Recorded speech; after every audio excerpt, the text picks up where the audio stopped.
Hello and welcome back, and that is right. Today we're returning to the subject of the Lockerstor Gen 3. This is the 4-bay model, the AS6804T, and I put a review out about this a little while ago, and let's face it, you guys loved it.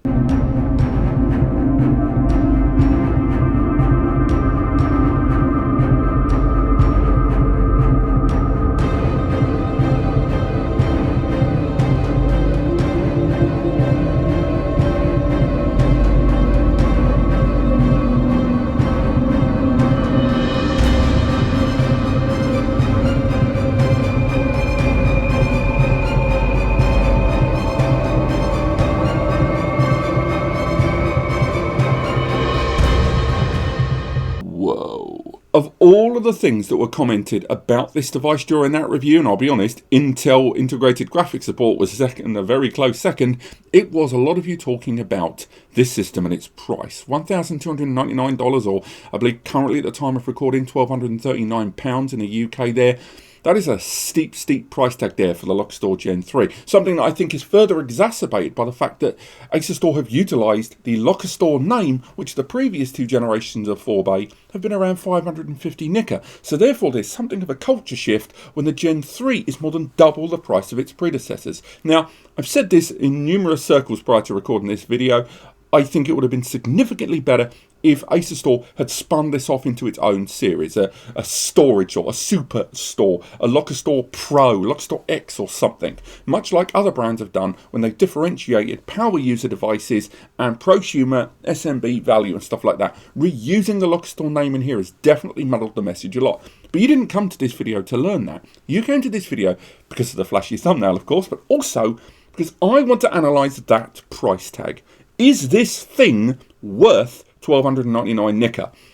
Is it? That's up to you, it's up to me, and hopefully by the end we'll figure that out. But quick disclaimer, number one, yes, Asustor have supplied this box to me. Two, Asustor have supplied boxes in the past, and I actually quite like their product, but Asustor have not paid for this video, and I'll definitely say this right now, I am going to be remarkably critical of this device via the timeline below, chapters all the way along the bottom. So before you go into the comments and go, this guy's biased, he loves NAS, of course he's going to love that device. Stick with me till the end, trust me. But let's crack on and talk about that hardware price point, because right now the DIYers in the community were very critical of that price tag, saying they could build something for way less. So let's actually build ourselves a shopping list, shall we? Okay, so here we are on the laptop, and as you can see, in the UK you can pick up the Lockerstor 4 Gen 3 for 1,239 quid, and in the US it's $1,299. Now, it's worth highlighting that what we're trying to do right now is to recreate this hardware spec. It would be very easy to say that why don't we slam in a Xeon or bung in 64 gig of memory, but the idea is we want to work out how exactly and how much it would cost to build this kind of to as close to spec as possible there. This isn't what's the best NAS we can get for 1,200 quid. It is how close can we get to this hardware spec and the money we're going to spend. That's really important that you go into this with the right mindset, because I'll tell you that right now, I hit all kinds of walls trying to get certain combinations. I long gave up on an AMD embedded Ryzen, largely because although you can purchase the majority of them over the counter, the majority of them, or at least many of them that I could find, were pre-soldered. And it really did limit a lot of the specs with regards to the Thunderbolt connections, the dual 5GBE connections, stuff like that. So the first building block after going through Part Picker, which by the way, as much as I love Part Picker, I'll tell you right now, it has got plenty of errors when it comes to anything to do with ECC, by the way, long story short. The CPU I ended up going for was one of two, depending on where you are in the world there. I went through Intel's website and looking for CPUs that supported ECC memory, and I limited myself to LGA 1700 CPUs. The reason being that one, I wanted to go for CPUs that either had integrated graphics or had a broader spec for the components that we were attaching to our system, and because we needed Thunderbolt compatibility and 10GBE ease of deployment without utilizing any further M.2 NVMe's. By M.2 NVMe's, what I mean is utilizing the M.2 NVMe slots on a motherboard, because remember, the Lockerstor series has 4 M.2 NVMe's inside, and I'm going to need to use PCIe slots there. So I found two CPUs that I think met the spec, the i5 12500, and this is a 6-core 12-thread processor. It's actually significant scale up, but it does support ECC memory there. Now, in the UK, I went ahead with this Intel Celeron processor, which I know is going to be a step down for many of you. It's a dual-core 2-thread processor there. It's actually, you know, noticeably lower than what we've talked about thus far when it comes to comparing against the AMD Ryzen inside the Lockerstor there.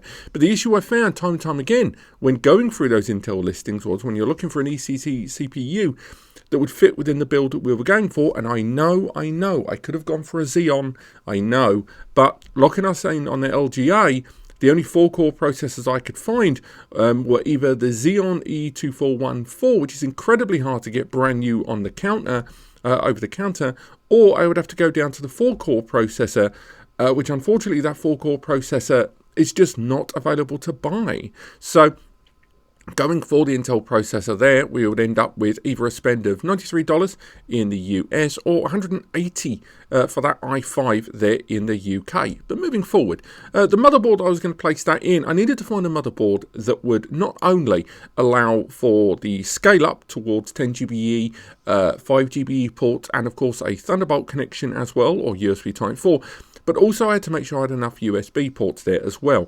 Now, originally, in a previous edit of this video that some of you may already have seen, I actually selected this motherboard here, the Pro WS680, but I found so many limitations, and again this was based on feedback from a number of users, on the fact that this is full ATX, that I had to scale it down to the ATX version. The result was a price hike, at least in the UK, substantially higher than I would have liked. Now, the reason I'm still keeping it is in the US is actually noticeably cheaper at $369 there. This is the M-ATX model and not that full ATX model. Now, why am I doing this? It's because one thing that's going to time and time again kill us in this video is ECC memory. Having ECC support on a motherboard, on the CPU, and on the memory you go for will just increase the price of everything, as you'll learn throughout the course of this video. But this already set a wildly different pricing structure for the UK and the US. Now, again, we went for this motherboard because it had Thunderbolt. We went for this motherboard because it's got two M.2 NVMe slots there, and it had that scalability that we needed. But moving on to memory, memory was another big hurdle that I came across, because notwithstanding we needed to go for, if we look at the original spec, DDR5 memory, it was DDR5 ECC memory at 16 gig. That is not as easy to find as you would think. A lot of you would probably argue, and I've had this argument in the comments before, that DDR5 has ECC. It does not. It has on-die ECC, which solves half of the ECC dilemma. It's not true ECC. Again, I've made a whole video about it. Let's have an argument in the comments, no doubt. But the best prices I could find for DDR5 16 gig UDIM ECC was again lowest in the US at $75 and £122 UK. Again, you can be flexible. If you go for more memory than that, there is an opportunity to get a better price per gigabyte, but that's not what we're aiming for here. And again, we needed to go for UDIM because of the motherboard. Thank you, Marco. So, moving forward, we can talk about the PSU, nice and standard. We went for ATX PSUs because that's what we needed for this motherboard. We needed to go for at least 500 watts. So again, fairly standard stuff there. Again, since I've done this, it's actually gone out of stock, but it was, I believe, £40 to £50, and it's $39 US. Moving forward into our next tab was the case. Now, originally, I was going to look at the Johnsbow N4 case, because I was originally looking at larger ATX motherboards. However, it just became non-practical, and I kept time and time again coming back to an M-ATX motherboard, hence how we ended up now back to the Fractal node. Again, around the 100 NICA mark. It's slightly higher in the US, but it's allowed us the expandability for all of those PCIe slots that we're going to be needing, but also the scope of storage. Yes, it's an 8-bay case, but I could not find a decent enough 4-bay case for our needs that will allow us to have all of those PCIe slots. So this is one of those times I had to bend the rules somewhat. Moving forward, for the 10 GBE connections, I went for standard 10G Intel X540 cards here. Again, you can pick them up pretty affordably Again, $59 just under, and just shy of £70. Moving forward, we had to get SATA cables, of course, because that case does not have pre-soldered PCB SATA data power. So we had to throw in some SATA cables there, nice and easy, $5.50 versus a little over $10. CPU heatsink, I kept it so budget, it's unreal. I would still recommend anyone spend serious money on their CPU cooler, but I would say right now, this is kind of what you're looking at the basic level. This is a Franken build, this is a rushed build, this is a wonky build I'm going for now to prove a point. I would never choose one of these, but I'm including them to keep things affordable. Finally, we needed Molex power splitters. A number of you would say I'd have these in a drawer, but not everyone does. And after that, we had to look at those M2 NVMe slots, because remember, this system had 4 M.2 NVMe slots and it's got the 4 storage bays. Now the motherboard has a x16 slot and it has a x4 slot. That does limit some of the M2 NVMe slots that I'll talk about in a wee moment, but ultimately what that added up to is the idea that on this board we had to be quite creative about our placement of M.2 NVMe's and those PCIe upgrades to things like 10GBE and this card. So in order to accommodate those 4 individual x4, remember, Gen 4 x1 slots, I had to look at an upgrade card. So it has to be a Gen 4 upgrade card that would allow for those 4 slots. Because remember, and again, this will differ depending on the OS you choose to use, this system may well need an additional M.2 NVMe slot to be utilized for your SSD for your OS. So I had to kind of play devil's advocate and make sure that we're utilizing 4 slots there. Finally, at the end, 5 GBE ports. We went ahead and used USB external adapters where you would get 2 of these adapters in order to add 2 5 GBE ports. They knock around for about 30 to 35 Nika. Again, UK, US, it differs ever so slightly, but ultimately that added up to the ability to add 5 GBE alongside the 10 GBE that we added earlier on. And of course, the motherboard has the Thunderbolt USB 4 connection. Only 1 port, but it was there. So how did that tally up? Working out the pricing, obviously, so far when we've been going through this, it has been phenomenally inaccurate. This was 5 to 10 minutes of scratching around to get components, and almost certainly it would have resulted in instabilities. For example, once I was looking into that CPU further while doing my calculations, it became abundantly clear that only the E version of that CPU and not the non-E version had ECC, and that would have increased the price to up to $119 there. And once you go through and you find out ECC components at least within, again, that locked-in spec that I went for there, because of the motherboard, because of the Thunderbolt, it became problematic there. So I had to readjust a lot of my findings. And as I go through the results, for the UK, it came between $979.50 to $1,263. And when it came to the US, it rounded out at about $930. Again, there are lots of ways in which you can make economies. Again, not locking yourself in on an LGA 1700, going for a more powerful CPU and scaling down, lowering some of that memory. This was just one example of many that you could probably put together that may reduce this price by maybe $100 or even increase it by 2 to 4. My point is, I think we can clearly see that the 1290 that this system, 1299, this system is changing hands for, it is possible to build this solution than for less you're paying for it. But now we have to delve into just how exactly ASUS tries to justify that price. So now we know we've got something between $200 to $400 sitting on the table not spent. If we go to the budget end, we really minimize all of the stuff and make sure we tick all of the boxes on this solution. Now we know the price tag we're aiming for here in order to replicate that. When $200 to $400 on the table, where's it gone? What exactly is this bringing us that justifies the other $200 to $400 based on the barest minimum components that we purchased there? Well, let's go through it. Number one, the software, of course. We can talk about that. This device arrives with ADM 5.0, the latest version there, and Of course, if you want the DIY market, there is a buttload of completely free or close to free NAS softwares in the market. The most obvious one for no cost for most users is TrueNAS Core and TrueNAS Scaled there. If you want to pay a little bit more and a bit more flexibility, you can go for something like Unraid there. $100 will get you a 1-year update license. And again, you can use it afterwards, but you just can't get live updates, or $249 gets you a lifetime there. So what exactly does ADM bring to the party there? What exactly does this bring that is unique to that? Because that's a very valid concern. A lot of users are going to be, wait, is ADM better than TrueNAS or Unraid? No, it's not. In most cases, depending on your level of experience and knowledge, you can actually probably do more customization in Unraid and TrueNAS. What do I mean by that? Well, Unraid and TrueNAS, they both support ZFS, something that's currently not available on the Lockerstor NAS platform, although you can install third-party OS on their devices if you choose to without breaking your hardware warranty.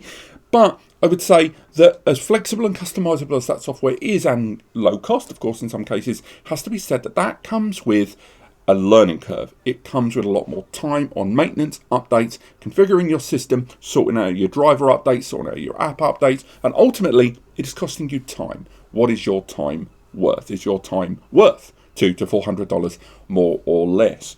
Now, if we look at the things that the Lockerstor platform can bring to bear that is unique to it, at least in this comparison, well, number one, way more user-friendly. From the setup of the system straight out of the gate to the mobile applications and desktop client applications for iOS, Android, Windows, Mac.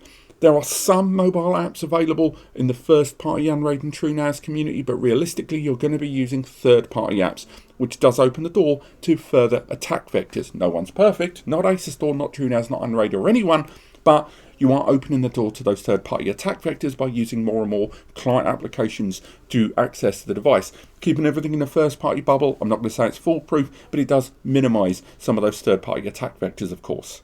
Also, update management is considerably easier because all the individual apps are updated via the GUI without you having to source updates for containers that you may be deploying or virtual machine environments that you are deploying within third-party OSs there. Ultimately, it comes down to this system being more user-friendly. Another great example of being user-friendly is the USB 4 networking output. This system has 2 USB 4 ports on the rear that support network connectivity there. You can get up to 20 gigabits per second on each of them. Now, why is that important? Well, because many of the motherboards that I looked at only had one USB 4 port, or if they did have 2 USB ports there, I wasn't able to find confirmation that those USB ports would support network connectivity. Now, a lot of users might not give an absolute S about that, because this is the build that we've created has not only got some USB to 5G adapters, but it had a couple of 10s on there. That may be more than enough for you. Hell, you might be thinking, bung in some Mellanox, bung in some 40 gig cards in there. Fine and well, but remember, we're trying to replicate this. The point I'm making is, this system at least saves you time, it's a great deal more convenient, and some users may, and I'm not going to say everyone, but some users are probably going to think that $200 to $400 is enough to pay for the convenience of not having to do this. If this video has not proved anything else, it is that you can definitely build this in terms of hardware for less money than they are charging. I think no turnkey NAS brand, not Lockerstor, not Synology, not QNAP, not TerraMaster, no one is actually saying that a turnkey NAS solution is giving you value for money in the hardware alone. It's providing it in those software abilities, in that ease of use, and lowering and lessening the learning curve and the time for maintenance. For example, when I mention maintenance, thinking long term, what about your warranty? This system arrives with 3 years of manufacturer's warranty included with it. So again, any problem with the PSU, with the CPU, with the motherboard, any of that stuff, if it fails, it's all in one bubble warranty, one company, point to point. If you go with the DIY build, and again, we're only going to use my, piece picker Amazon type DIY BYO solution, that had 11 different manufacturers in it. Every single component on there, if you developed a fault from the cable to the PSU to the CPU, every single one of them had their own warranty process. 11 warranty processes that ranged from as little as 6 months all the way to 2 to 3 years. That takes time in the event of a problem, but also tough troubleshooting. If there's an issue, when you have to figure out what component is going wrong. I'm not saying that's going to happen to everyone, and certainly I think most DIY NAS and DIY PC builders will tell you that more often than not, when they pursue a warranty, it's very rare for one system to have two warranties on the go at the same time. Generally, one part goes wrong at any given time, but there's still time. And if you're prepared to factor that, into your price-based negotiations, mentally, financially, that's great. But I think we have to at least acknowledge that the reason this costs more than any other component, moving away from hardware, moving away from the CPU or the ECC or the network connectivity, you're paying for convenience. And when it comes to DIY NAS versus turnkey, I've made quite a lot of videos on this, sorry. When it comes to it, turnkey NAS solutions are always going to have a kind of ease of use tax lightly lathered there on the top. We could talk about other things. We could talk about expandability and scalability, with DIY being considerably easier to scale up down the road as you use the system more and more, something that a lot of NAS solutions arguably factor into the old lolly in the back end when you want to expand, and you're locked into a single ecosystem in the way that you aren't in DIY. But that's not what this video is about. We're not comparing DIY with turnkey. We are trying to build this and talk about that price tag, and I hope in some ways this video has helped us understand that price tag. Am I saying it's justified? Probably not, to be honest. I think there's a much better way that Lockerstor could have gone about this. They could have put this in its own series, as mentioned in the introduction. Create a Power Store series. Create a Pro series. But more importantly, don't make this the Gen 3 in the Lockerstor series when Gen 1 and Gen 2 were so clearly defined in what they were doing. This should have been a prosumer box, and there should have been another Lockerstor 3. Probably with an Intel integrated graphics CPU inside and just scaling up what was already there. This is a good NAS, and I stand by everything I said in the review. It performed inside and out. But do not look at this as the follow-up to the Lockerstor Gen 2. Do not look at this as comparative to most of your 500, 600 Nicker turnkey NAS solutions in the market. This needs to be compared against other $1,000 solutions in the market. It is an ECC heavy file processing NAS, and to lose sight of that is what's really being broken down in translation here. Now, maybe you agree, maybe you disagree. In the comments below, I would have linked to all of the parts that I found that I compared here. If you can find a better build for other users, bung it in the comments. Get a shopping list down there, break it down and go through what you think. But keep in mind, we've got to get a 4-core 8-thread CPU, you've got to have 16 gig of ECC memory, you've got to have a couple of 10s, a couple of 5s, you've got to have USB 4 connectivity there, you've got to have 4 M2 NVMe's and 4 hard drive bays. Get shopping. I cannot wait to see you in the comments. But thank you so much for watching, and I'll see you next time.